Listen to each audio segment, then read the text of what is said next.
So in August in the Territory, it's a great time to be out in your garden because flowers are out everywhere over all the shrubs and that around Darwin, and it looks fantastic.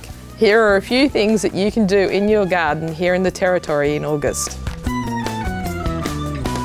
In August, good things to plant in the Northern Territory are callistemons, Indian mast trees and little pandas. They do very well here in the Territory and they are native to our area, except for the Indian mast tree. The Indian mast trees are very good for suburban areas. They grow quite tall and they grow in a very small space and area.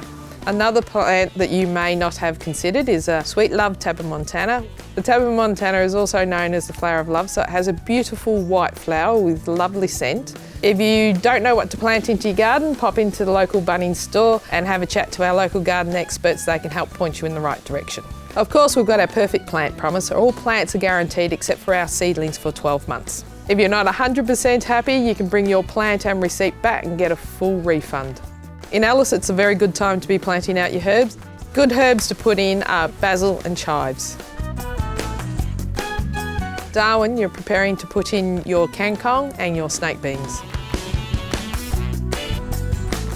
In the Northern Territory in August, we are harvesting chilies, passion fruit, Asian vegetables and our basil.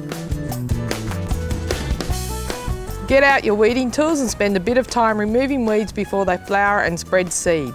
It's fertiliser time as well. Give all plants a good feed to promote growth. Fertilise crotons and bromeliads. Put a foliar spray on your cordylines to keep the colour up. And don't forget to keep an eye on the water as things tend to dry out. Give things a good soak if they need it. Check regularly for rust on frangipani. If it needs it, spray with the right product. So there you go, there's no excuse to stay inside in August. And of course, if you have any questions, please come into our store and talk to our garden care experts. Click here for more gardening advice, or click here to go back to the website.